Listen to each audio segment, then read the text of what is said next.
Please welcome the 46th President of the United States of America, Joe Biden. John, how are you? Please, sit down.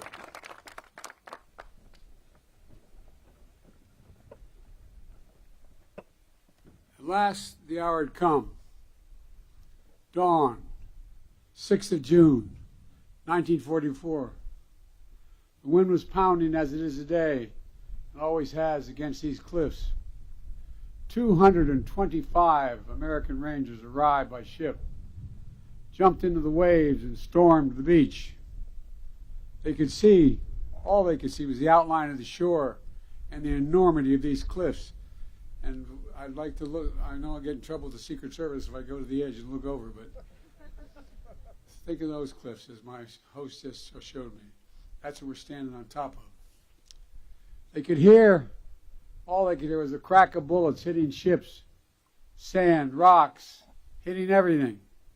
All they knew was time was of the essence.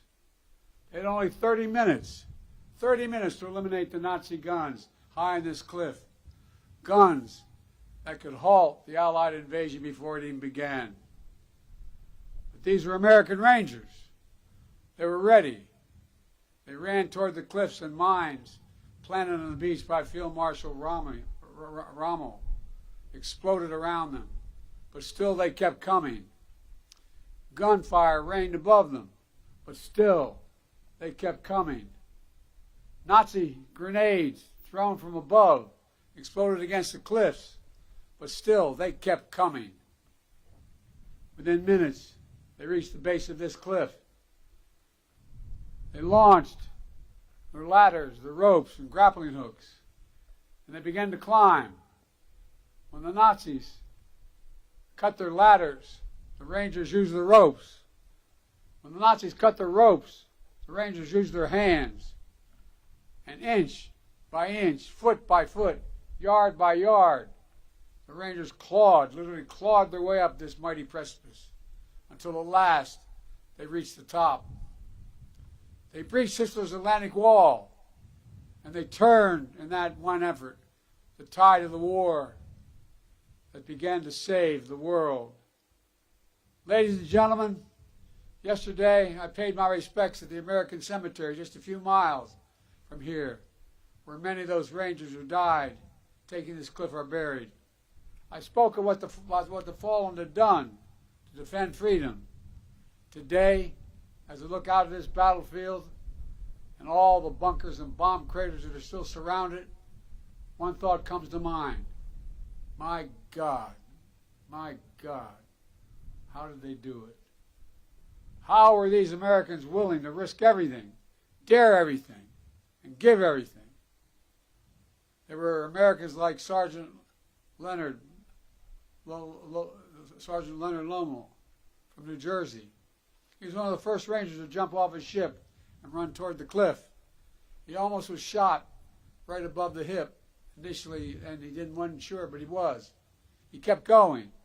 At one point, he was scaling the cliff, and another Ranger yelled, "I'm not sure I can make it."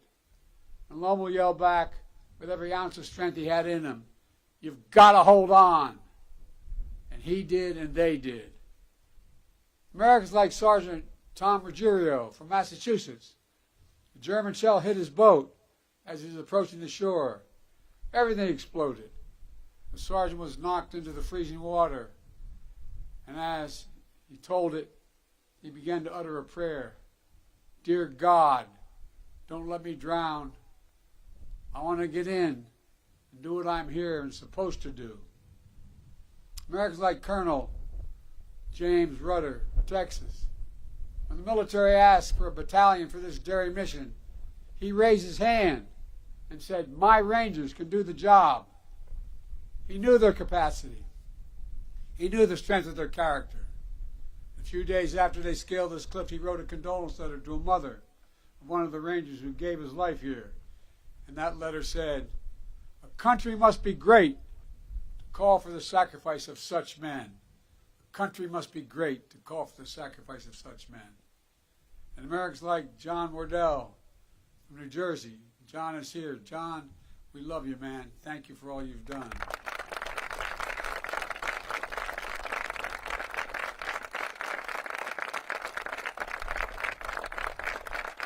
Deserve that and a lot more, John. Just 18 years old, he deployed to this cliff to replace the surviving Rangers on that D-Day invasion. He would go on to fight across France and Germany. In early December 1944, during one of those battles, shrapnel pierced his skull. But by Christmas, he was back, fighting with his unit. And here's what he said about what the notes he kept at that time. He said, knowing that my buddies and I always looked out for one another. That's why he came back. That's why he fought so hard to get back. He always looked out, and his buddies looked out for one another. When we talk about democracy, American democracy, we often talk about the ideals of life, liberty, pursuit of happiness. What we don't talk about is how hard it is. How many ways we're asked to walk away, how many instincts are to walk away. The most natural instinct is to walk away, to be selfish, to force our will upon others, to seize power, never give up. American democracy asks the hardest of things, to believe that we're part of something bigger than ourselves. So democracy begins with each of us. It begins when one person decides there's something more important than themselves. When they decide the person they're serving alongside of is someone to look after. When they decide the mission matters more than their life. When they decide that their country matters more than they do. That's what the Rangers at Pointe du Hoc did. That's what they decided. That's what every soldier and every Marine who stormed this beaches decided. A feared dictator had conquered a continent, had finally met his match. Because of them, the war turned. They stood against Hitler's aggression. Does anyone doubt that they would want America to stand up against Putin's aggression here in Europe today? They stormed the beaches alongside their allies. Does anyone believe these Rangers would want America to go it alone today? They fought to vanquish a hateful ideology in the 30s and 40s. Does anyone doubt they wouldn't move heaven and earth to vanquish hateful ideologies of today? These Rangers put mission and country above themselves. Does anyone believe they would exact any less from every American today? These Rangers remembered with reverence those who gave their lives in battle. Could they or anyone ever imagine that America would do the same, wouldn't do the same? They believed America was a beacon to the world. I'm certain they believed that it would be that way forever. You know, we stand today, where we stand was not sacred ground on June the 5th. But that's what it became on June the 6th. The Rangers who scaled this cliff didn't know they would change the world, but they did. I've long said that history has shown that ordinary Americans can do extraordinary things when challenged. There's no better example of that in the entire world than right here at Pointe du Hoc. Rangers from farms and cities in every part of America, from homes that didn't know wealth and fame. They did their job, they fulfilled their mission, and they did their duty. They were part of something greater than themselves. They were Americans. I stand here today as the first president to come to Pointe du Hoc when none of those 225 brave men who scaled this cliff on D-Day are still alive. None. But I'm here to tell you that with them gone, the wind we hear coming off this ocean will not fade. It will grow louder as we gather here today. It's not just to honor those who showed such remarkable bravery on that day, June 6, 1944. It's to listen to the echoes of their voices, to hear them, because they are summoning us, and they're summoning us now. They ask us, what will we do? They're not asking us to scale these cliffs, but they're asking us to stay true to what America stands for. They're not asking us to give or risk our lives, but they are asking us to care for others in our country more than ourselves. They're not asking us to do their job.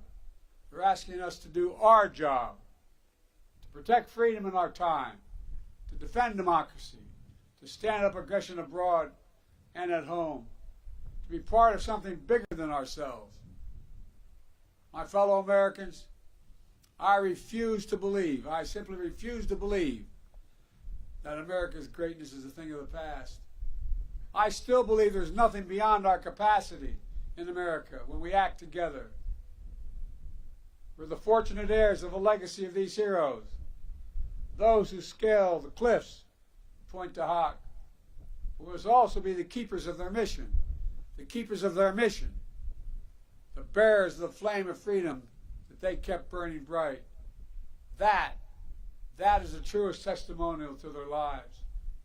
Our actions every day to ensure that our democracy endures and the soul of our nation endures. To come here simply to remember the ghosts of Pointe du Hoc isn't enough. We need to hear them. We have to listen to them. We need to listen to what they had. We need to make a solemn vow to never let them down. God bless the fallen. God bless the brave men who scaled these cliffs. May God protect our troops. God bless America.